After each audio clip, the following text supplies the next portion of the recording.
place. You're live. That didn't say, it didn't have my place order. Welcome. This is the May 2019 Omaha Linux Users Group, and we are at Brain Exchange. Tonight we're going to talk about building a home lab. We usually talk a little bit about some of the things that are new in the Linux world. The new thing I know about is that Red Hat 8 was released this morning. And I'm looking forward to CentOS 8 probably in about a week. Does anybody else have any interesting items? Fedora 30 was launched last week, released last week. Okay. That's right. That's my desktop. So I got, and I'm Coming to getting grips with behind. that myself. I'm getting behind. On hardware news, the Atomic Pi is now available on Amazon for ordering. How does that differentiate with the Raspberry? It's an x86 Atom processor. Oh, That's $35. What's the speed on that? It's like 1.6, okay. and it's got 2 gig of RAM and 16 gig of eMMC. Linux should be built onto it. Bear in mind that the power on the board is not a USB connector and it's not a barrel connector. So you have to buy a daughter board if you want to use that power source. Otherwise, it's through like a 24-pin connector on the bottom. So I've seen people like hacking together wire pins and then putting a barrel connector on it. But, huh? I don't think so. But there's a YouTube channel, ETA Prime, where he's been doing testing. So like the beginning of the week, he said, here's what the board's about. The next day, he put Android on it. The next day, he was doing Windows 10. The next day, he was doing gaming, stuff like that. So I did order one, and I've got it, but I haven't got a power source for it yet. Okay.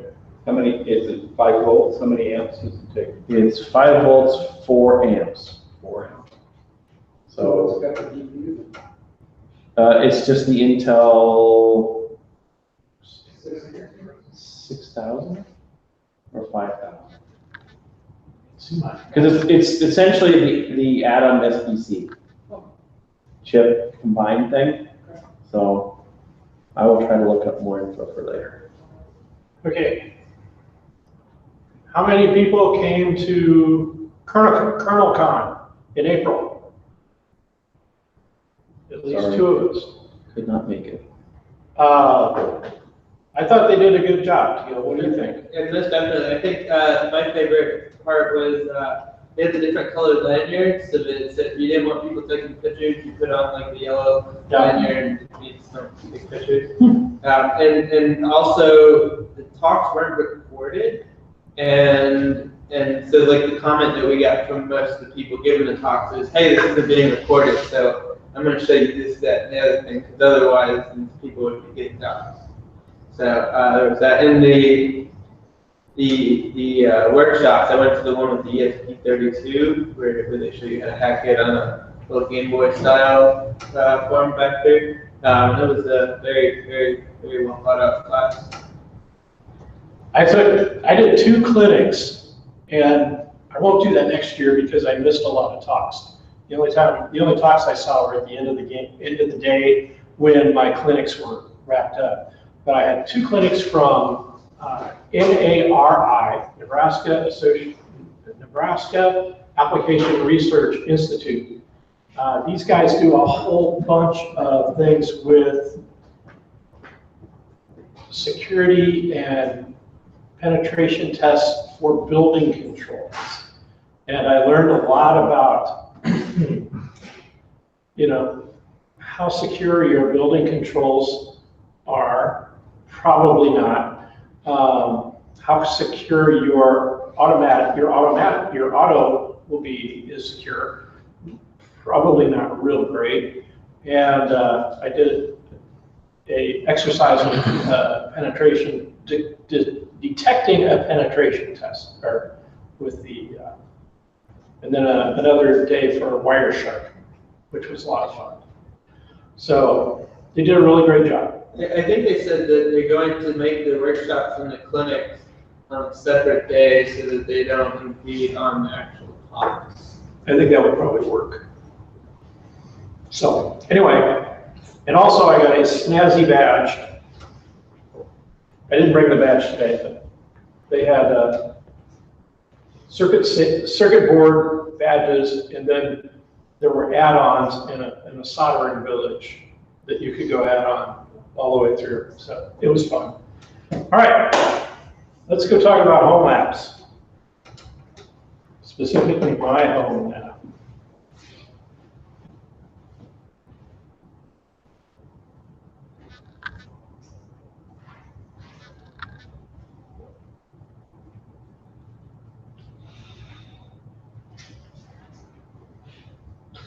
You get to see all the terrible things that I did in my youth. All right, so building a home lab. I am Dave Thacker. I'm a Linux system administrator with Northrop Grumman. I work at the base supporting and support the 557th Weather Wing, and my disclaimer is that I do not speak for Northrop Grumman, 557th Weather Wing, or the Air Force. So, now, I've always had, well, kind of a thing about collecting hardware as I go through my career. I had a lot of rationalizations about hardware. I had, it's too good to throw out, and Linux runs on everything, and this will be fun, and this will be educational. The first thing I ever got for my collection was I did some consulting work for somebody, and they said, instead of paying for you, wouldn't you really like a really big server? Oh yeah, I'd really like a really big server. Okay, we'll ship it to you. So a couple of weeks later, a truck pulls up, and on a pallet, I got this. I don't have the model number anymore, but basically it's like it was like a 14U compact server. It was huge. I really liked it. Did you bring that to Install Fest? No, I brought that other thing. I'm trying to remember what the name of that manufacturer was. So if you remember that, let me know. Okay. Stick it in there. Okay, so it was really cool. My wife looked at it kind of funny, but I did, with the help of my sons, got down in the basement and got it going. And it was really cool. I did learn a lot. I learned about compact hardware and compact disk configuration. I ran SUSE on it, and when you started that sucker up, it was great. It sounded like two jet planes. It had cons. It tripped circuit breakers. And I don't have really, I don't have a really old house. At that point, the house is probably only about 10 years old. Other family members did not think it sounded cool when I started it up. And my wife, a couple months after I had it, and I had actually let it run for a couple weeks, 24/7, said, "Do you know why the power bill went up so high?" So, So, from junk pile to home lab, this is my transition about collecting obsolete hardware and converting it into a working, teaching, and entertainment environment. So, what is a home lab? Well, home lab is, my definition, infrastructure located in your home used to support training, entertainment, and gaming. Home labs can be any size. There's small ones. This guy here, basic rack. Is that a Zotac on the bottom? Probably. This guy is in a closet. And this guy is in his living room. In a little Smart Tech. You're getting medium ones. These guys are probably, let's see, 2, 4, 6, 8. These are 12 U's, I think, both these guys. I always wanted one of those. And then there's large ones. Yeah, There's the guys, there are the overachievers. This is in your house? No, these are not in my house. I had one to you. These are people that I have found on Reddit. We'll talk about Okay, this. all right. But these are, you know, Rob has a. one of the things that people do in home lab in Reddit is everybody shows off their hardware.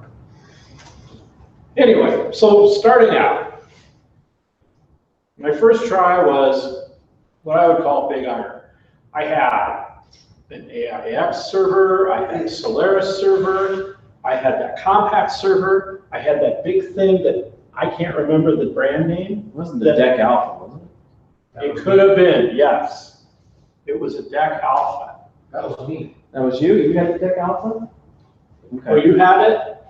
Yeah, because that's when we were over at, I ended up with across one the of street from UNMC. Clarkson. At Clarkson.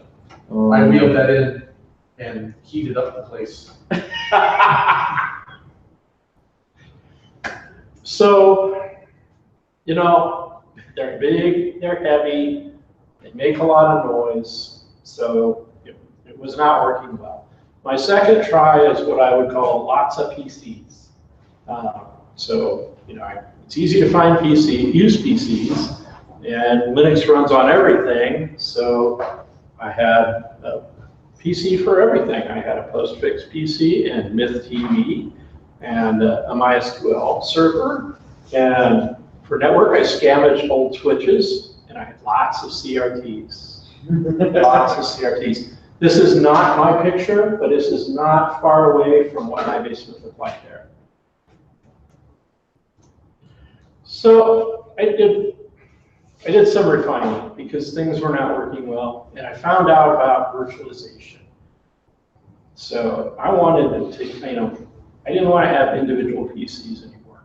So I started scavenging and trying to find things that actually run on virtualization. You know, they had the right chip. So I found, and I was going to run Linux on Linux running KVM. So I found these little rackables down here. These are kind of noisy, but they're only half depth. So they have a little, you know, that makes them scream a little bit, but they don't need a whole rack. I had some Dell 19s and some Dell 2950s that I accumulated or purchased. I found a whole bunch of Cisco, actually I think I got some of these Cisco 10100s at Install Fest. Somebody was handing it out like candy. Yeah. With a bunch of chopped off Ethernet cables where the bad ports were. So you can tell which ones were which? Yes, you can tell where the bad ones are.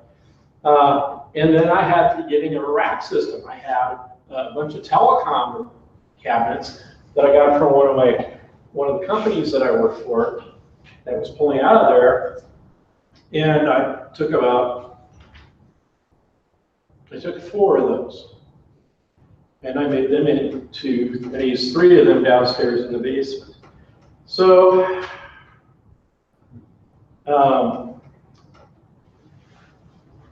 rackables worked great on those racks because like they're half depth. Other things didn't. Oh, I have a typo. Fix that for you. During this time, I found out about Reddit, and I found about the home lab subreddit. Now, you know, these were my people. They really were. And I learned a lot. I learned about what equipment could be cost effective, what should I just throw in the junk pile or recycle responsibly. Thank you, Goodwill. Ways to simulate a big environment in a small footprint, and what kind of lab focuses they are. Because I found out about, some guys are, I want my CCNA, so I want to stack and network stuff. Some people want security stuff, they want to play with that. Some people just want a general, I would call mine a general. Lots of different topics. And some people just wanted to run Plex and have a whole bunch of data, a whole bunch of disks. So if you're interested in looking at it, there's the URL for that. It's north of 10,000 people are in that subreddit. It's grown, it went over 10,000 a couple of years ago, and it just continues to grow. That's where I learned quality before quantity. You can see here that I had a lot of stuff. And most of these things were collected from, these are like the bonuses from when a couple of companies that I worked for went under. And they didn't want to salvage all that stuff, and they gave it to me. I took it. I found out about some of it's really noisy.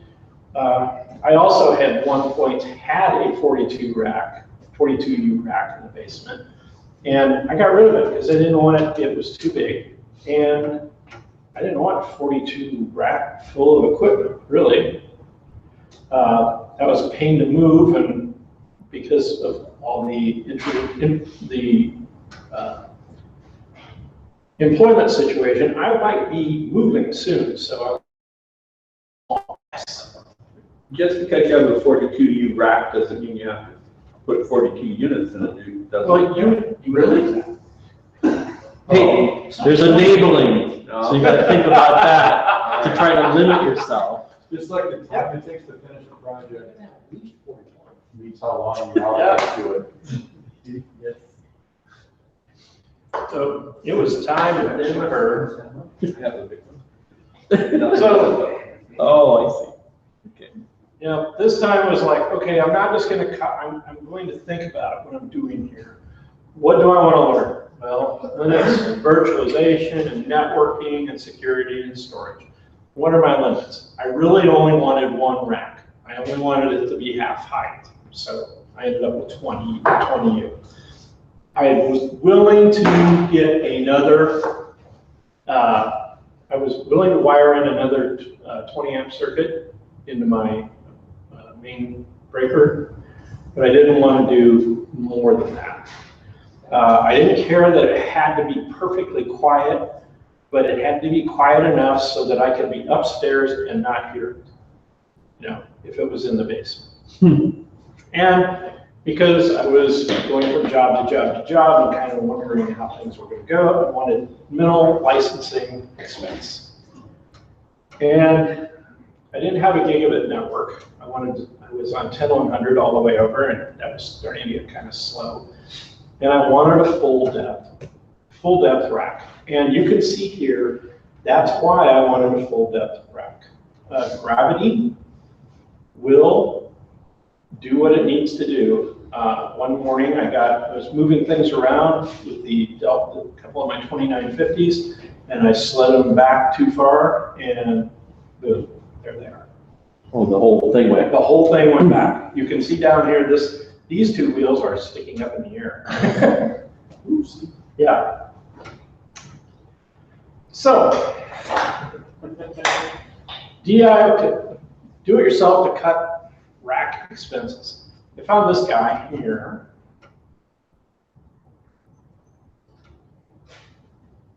I built something like that once. Tom, To the top, right. there we go. Now, Tom did an excellent job. He did the whole 9 yards. Because I didn't want to, I was trying to keep the expense down. For this, the first iteration I have not done all of the fancy stuff. Accoutrement. Yeah, accoutrement. But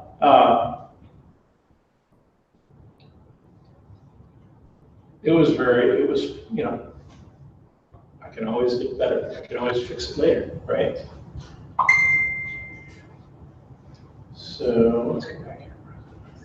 Okay, so I had lots of, I had lots of stuff down at I had all the tools I needed down at the maker group. Switch on the side. And I used 2x4s. I bought some these rack rails online. I found in the junk shop, in the junk box over in the maker group, I found 4 big casters. So the whole thing took it cost, I'd say around $60. If I'd have had to buy the casters, it probably would have put more than about, it was probably 80. But to give you a comparison, the little StarTech 12Us were going for over 100. So I was pretty happy with that. So it's a full cube then. Yeah. Oh, I didn't do what I wanted to do. All right, so it's complete for now. So top to bottom, I have my gigabit switch. I purchased that online. You want to put that full screen again? Huh? You want to make that full screen?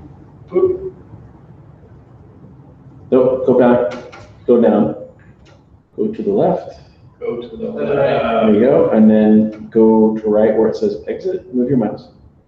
Over to see the square. Go to the group. Like that. Third from the right, not exit. There There we go. There you go. Thank you. Yay! Whoops. I'm half trained on presentations. So I have my gigabit switch. One of my Craigslist finds was a HP Gen 7. It was a Cisco appliance of some type, but it actually has under the covers, it's an HP. I have two Dell R710s. Those are the favorite servers of homelanders because it's pretty quiet.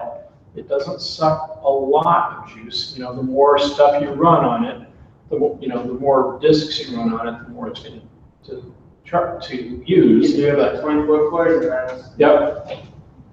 You can put 24 cores, and I have 96 gig on each RAM. I need RAM on each one. So, I really haven't hit the bottom of how much I can do. We've got, one of them has about 10 VMs, and the other one has about 20. I have these two 2950s. Now, these were the two best 2950s I had out of that whole stack. And, I'd love to have two more 710s, but that wasn't in the budget. So I thought hang out for these right now. And maybe I will use put Proxmox on these. I have not played with Proxmox. Then the bottom one are these Sun X4270s. And this came from one of my employers, and they were phasing these things out, and they kind of just threw them over in a pallet, and they didn't want them anymore. These are Intel. These are Intel CPUs, and they're probably good enough to run ESXi. I had originally had 5 of them, and I condensed it down to 2 because, once again, it's got to fit in this rack, or it's not going to be in my house. And I scavenged a whole bunch of drive and a whole bunch of RAM so I could populate these two guys all the way out. So these are running right now OS first. And I'm not clustering yet, but I will soon. So I see one thing missing from your rack. What's that? Your UPS. I don't have a UPS. That is on the list. Things that are not pictured because they're on the top of this. Another Craigslist find was the Drobo, which is kind of a really junky NAS, but hey, it was probably 10% of buying a new Synology, so, or less. So it works. I have a Raspberry Pi that runs Pi 9 right now. And I just got an Asus wireless router. And that's another story. That'll be a bigger story for that. Many of those devices have redundant power supplies. Yes, Do you use for power, to save home power, do you just not power up one of the redundants? Or well, do you if keep you it in? don't, if you don't put them both in, and there probably is a way to do that, but I haven't done it yet. If you don't plug them in, the one that's left will run at full throttle So it's like, all the time. So. Now, what these guys do is like the 710s, they'll be powered up, they will run full throttle for maybe 30 seconds, and then they'll shut down, and it's pretty quiet. You can hear yourself think, even if you're sitting next to it. 2950s, no, not so much. That's why those are rarely on. So my question is, do you save money by having both redundant power supplies turned on? Or? I wouldn't say so, no. I don't think I don't think it costs anymore. So back in my last job, we had the dual rails, right? Each rail had the readout, and it actually puts all the load on one of the power supplies until it fails, and then it crosses both. It stays over until that one fails, and then it crosses back over. But it doesn't split it between the two, and it doesn't use both. But they're both on. They're both on, but So one of them's using power and not providing any. But it's not. one's just there to keep the cows warm. Yeah, exactly.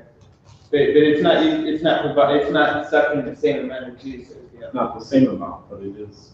That'd be one of those things like maybe stick a kilowatt on and see. Well, actually, I have a kilowatt on, because I was really concerned. I had, at one point, that's another story, we'll talk about this for a minute. So when I wired in, basically, I have my circuit breaker, I have my panel, and because I didn't want to spend a lot of fuss with it, I basically dropped out one. I put in a new circuit breaker and just dropped out conduit and went over to a 4-way.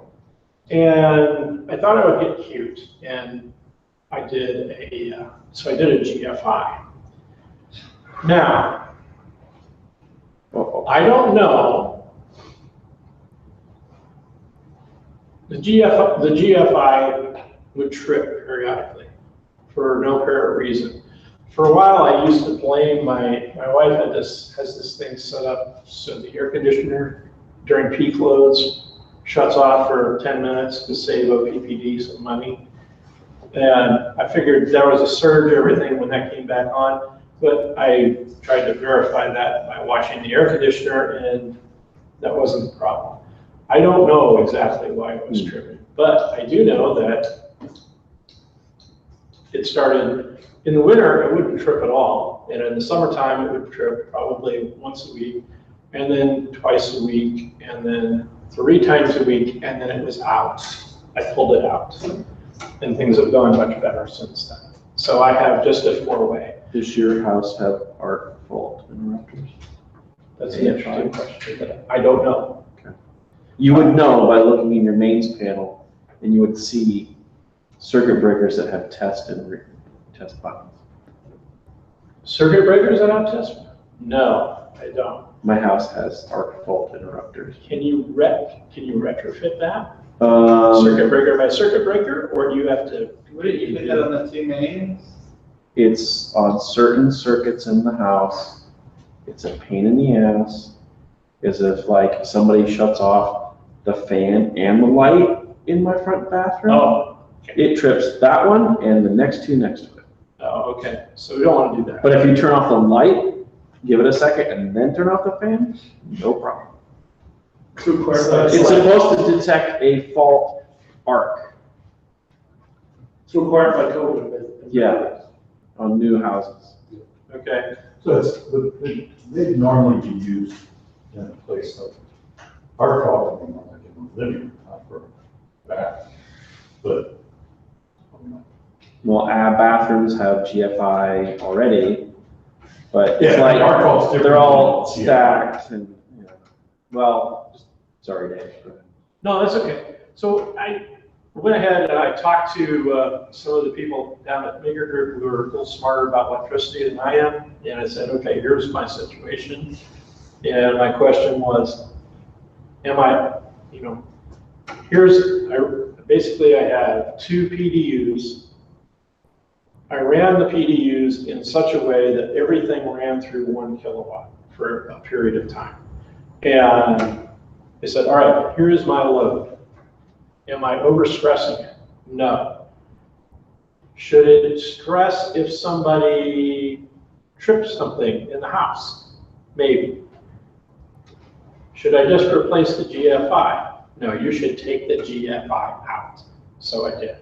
And life has been much better. But I have probably, with these guys running, so what's running here? 710, the other 710, and the 2 4270s. I run about 30%. And the Drobo and the Raspberry Pi. Do you have water nearby your rack? Huh? Do you have water nearby your rack? No. Yeah, then you probably don't need GFI at all. So, I mean, you already got rid of it, but. Yeah. I mean, the closest water is a ceiling or a floor drain, which is probably 10 feet away. Okay. But there aren't any pipes. Let me take that back. There is a. Above it? I just thought about the line for the water line, or for the ice maker.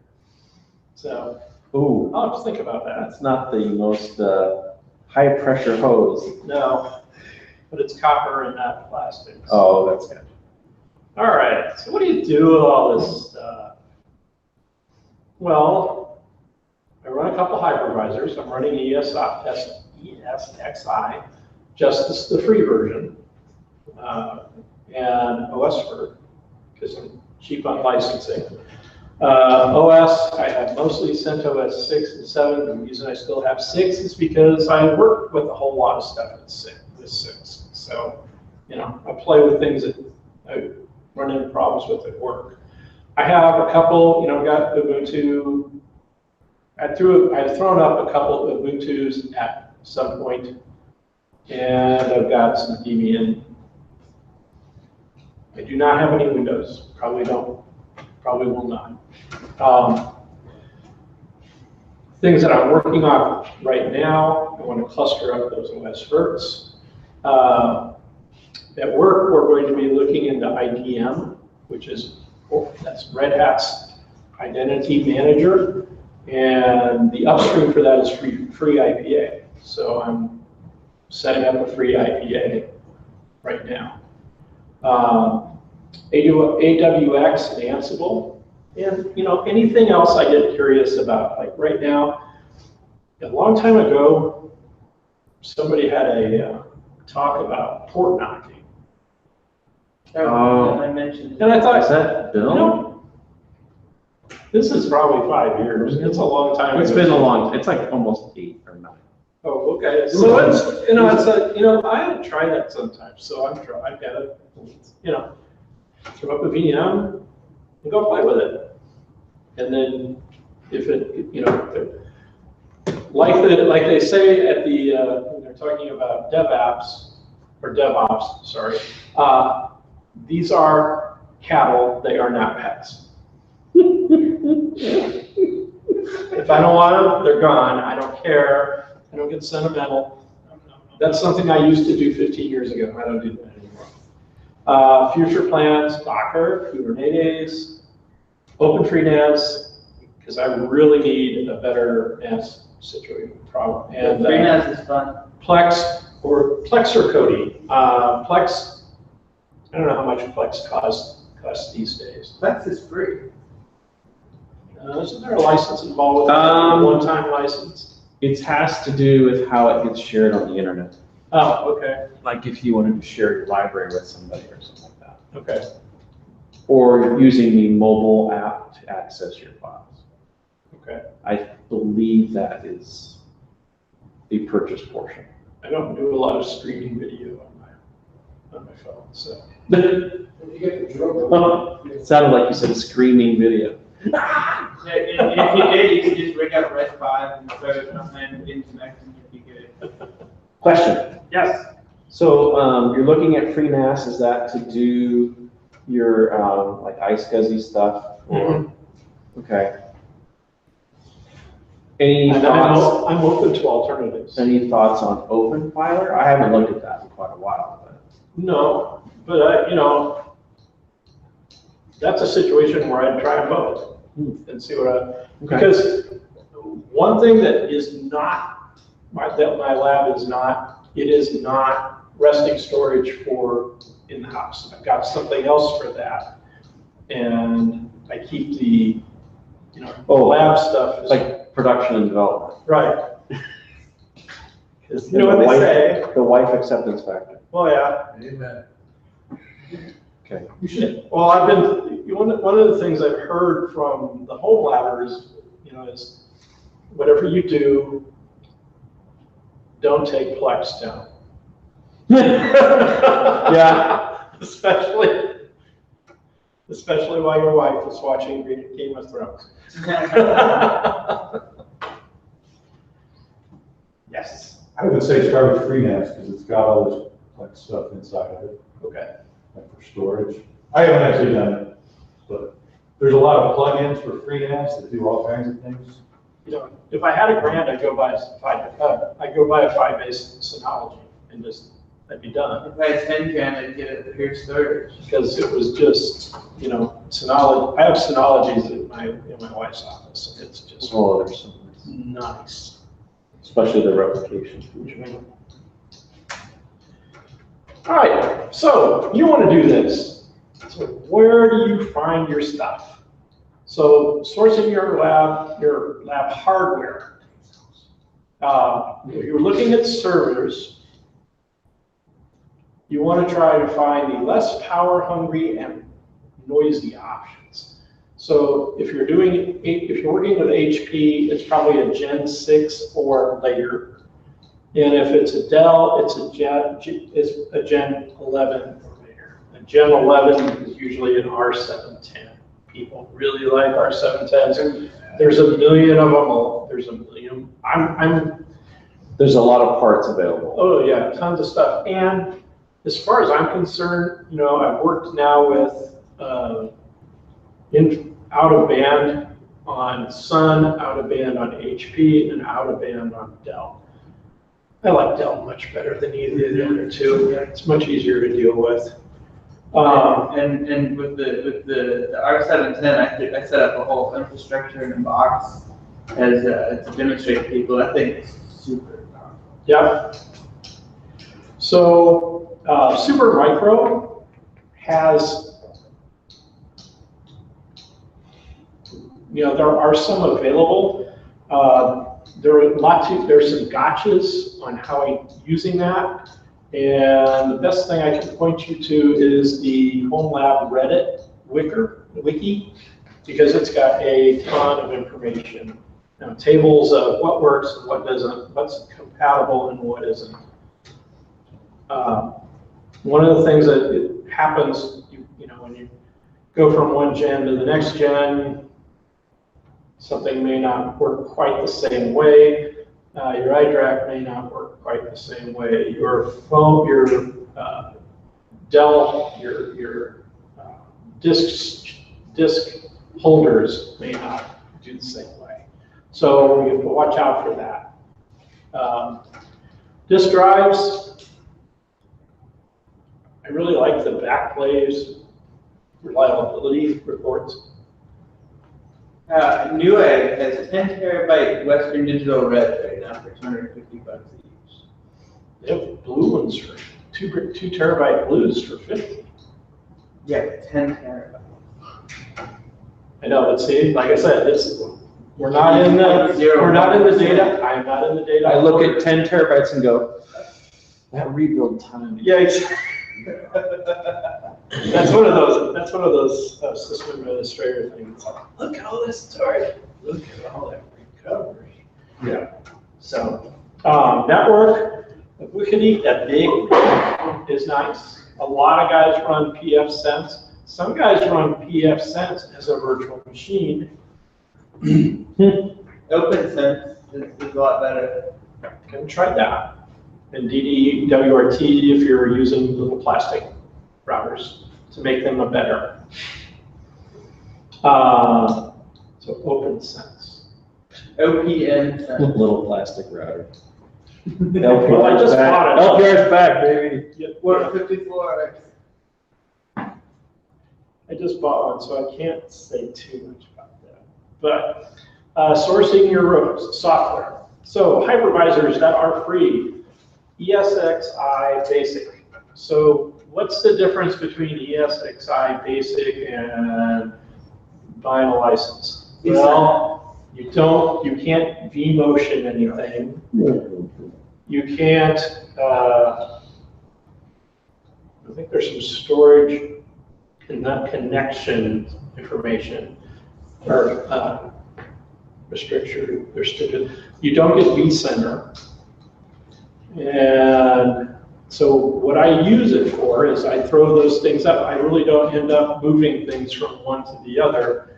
I just, throw it away and build another one because they're not hard to build. OSVirt is the upstream from Red Hat virtualization. I work with Red Hat virtualization, and it can be challenging, to be diplomatic. It's KVM based, and it gets a little better all the time, but it's still got some, can think of VMware as definitely a Cadillac, and OSVirt is kind of like a Chevy. And maybe not the best model either. Proxmox, I haven't played with. A lot of guys have, and they like it very much. So I can't say anything, but it's free. That's free software. Okay, hypervisor is non-free.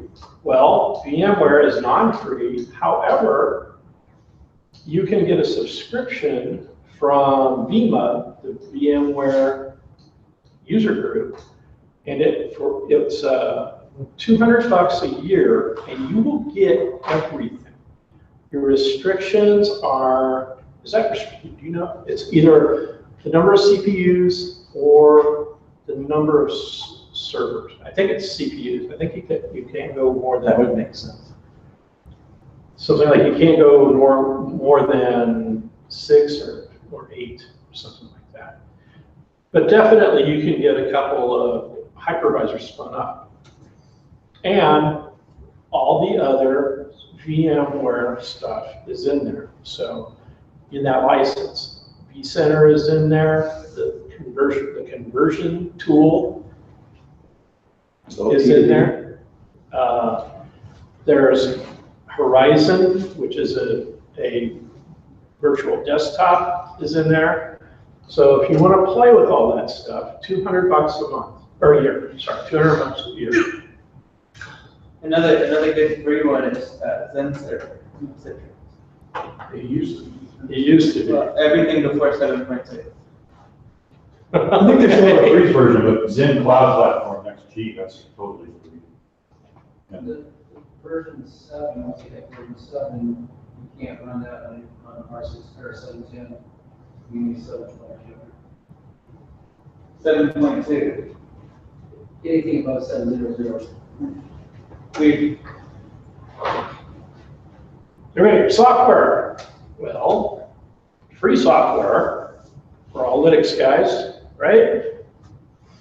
So CentOS, the Red Hat equivalent, Ubuntu, Debian, Fedora. I have never tried Fedora Server. Has anybody tried Fedora Server? Yes, you have.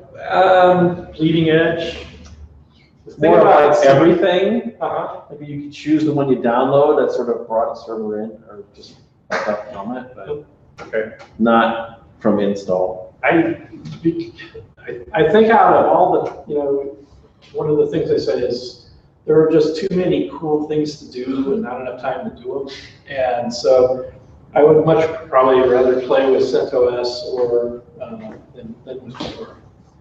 Ansible for building and maintaining. AWX is the free upstream for Ansible Tower. Free IPA is the upstream for Red Hat IBM. And then we have the usual suspects, content managers and mail servers and web servers and tons of stuff in there. Non-free.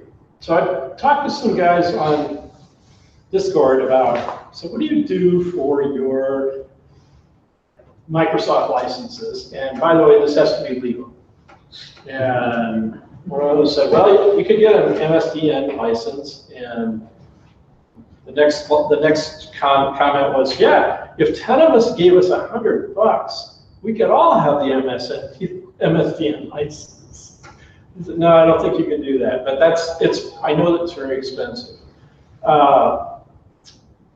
The Microsoft Azure Dev Tools for teaching some institutions subscribe to that. I know that Metro used to have something similar to that, because I know some folks who worked at who were studying at Metro and have all those. I logged into like DreamSpark or something to download. Yeah, it used to be. I think it's a name change from DreamSpark, I think. Oh, not surprising. Hey Dave, are you gonna post your slide deck? Yep. Trial editions of so one guy said trial editions of Microsoft Server are free and can be refreshed for 6 180-day periods. So you could run it for 3 years. Okay. Oh, a trial. That's great for my startup. Oh, got a new startup. All right. So a place for your stuff. Well, if you really want a 42U rack, even if you don't want to put it, Just say, that's pretty good. All right, keep going, sorry. all right. I think I have one of those plastic cables. I see 3 or 4 of those go through Craigslist every year. Not a whole lot, but every now and then. And like I said, bring a friend. In my case, I had slave labor because I had sons. They're not in the house. That's another reason there's not a 42U rack in my basement. Short racks, StarTech and RackBent Solutions sell 12Us and 20Us, and there's full depth because you really don't, like I said, you don't want to do half depth if you're running full depth servers. And these usually show up on eBay or they show up on home lab sales. Alternative racks. This is the black rack from IKEA. So if you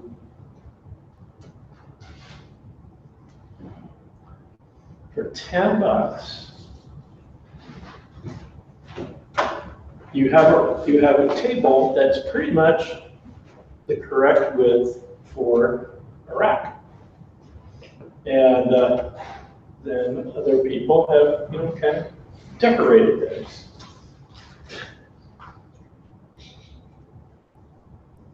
There we go.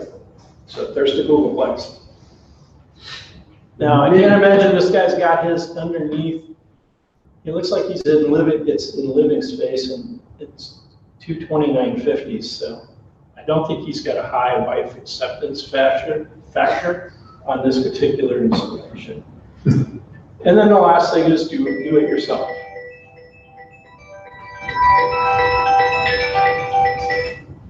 Sorry about that.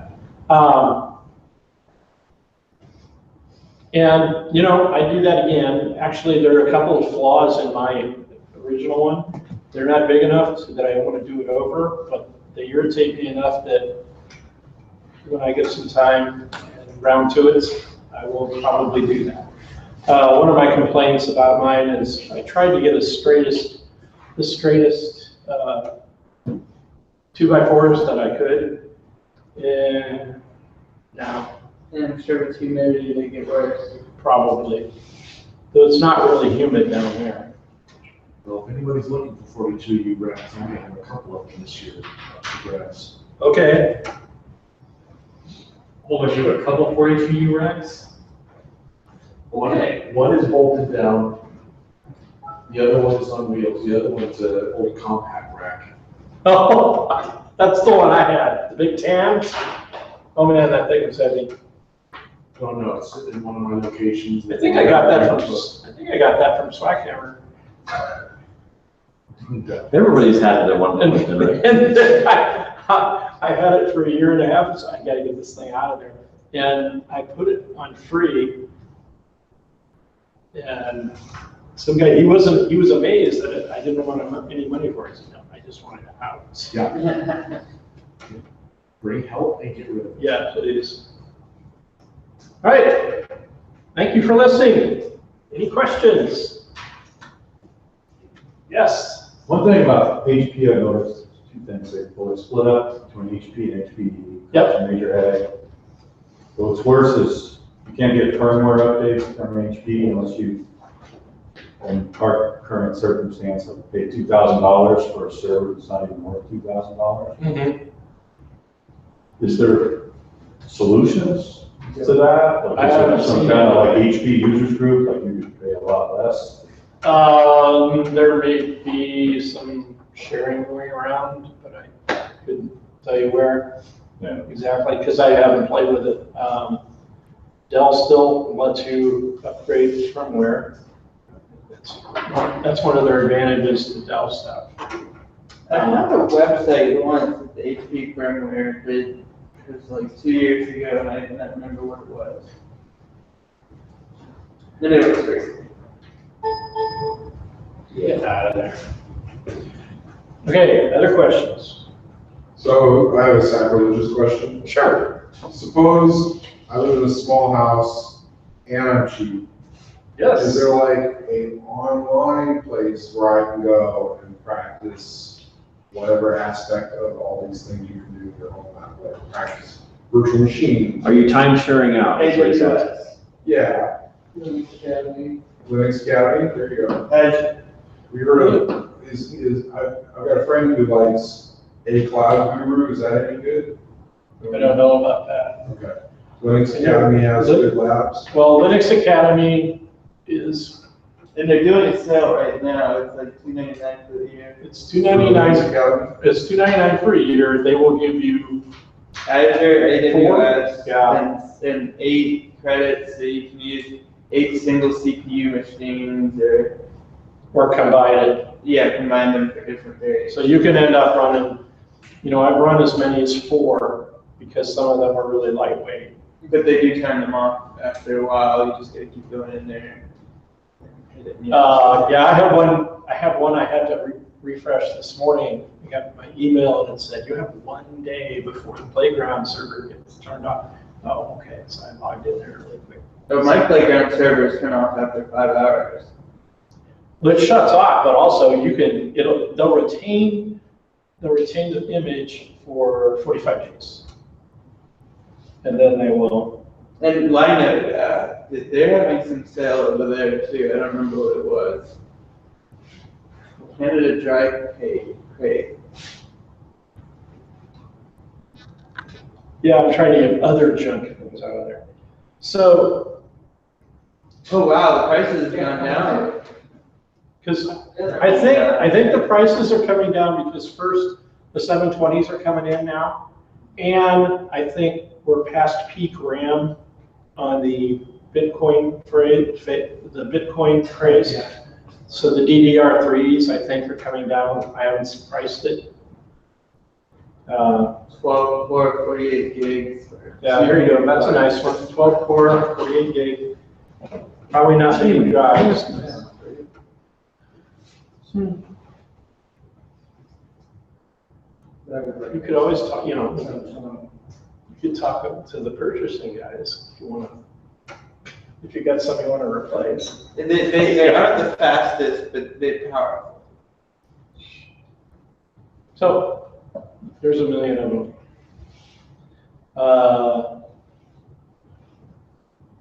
I think I heard the cat. Yes. Have you ever used LabGopher? You heard that? No. I started using it because I couldn't remember the model numbers and like what decade they're from.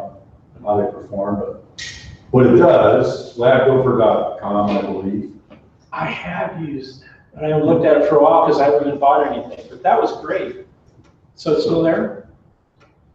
Yeah, bring that up, because what it does is it, say, you know you need 4 CPUs, it'll go search eBay for all the servers with 4 CPUs. Okay, And well, it has a pass mark, benchmark that you can sort by. Wow, the R810. $8. no, that's shipping. Oh, price with shipping. Price with shipping. 256 gigs of RAM. Wow. $80. That must be the current price. Oh, yeah. I haven't looked at it from. There we go. Great, good. Okay. So, Yeah, so here's your sort by pass mark, cores, speed, model, memory. unfortunately, Passmark is a pay-for benchmarking software pretty much, but you can say, well, I don't want any machines less than a Passmark of 21,000 by dragging that blue bar above. Have minimum storage requirements for CPU. 8870, that's fairly. Oh, and that's a big deal, whether you got 2.5 inch or 3.5 inch drives. Yeah, Hey, can you click that 810? I want to see if that's just like some kind of bit that just started. Was it bid-based? Yeah. 60. yeah, that's a bid, I was gonna say, that number just posted. because it's got 6 day, 13 hours left, so it's probably a 7 day, so. Yeah. 410 cores. I guarantee you, if I bid right now and said $105, I wouldn't be. Is there an option on LabGopher to say I only want buy it now? Yeah, this thing's type right now. It's in the middle. Yeah, There it is, yes. in the middle of Gopher Grade. Everybody shift to region. There it is. You're gonna buy all those? Oh, wait a minute, those are items that were selected. So now just choose buy it now. There you go. There you go. There goes the 810. Lots of DL360s.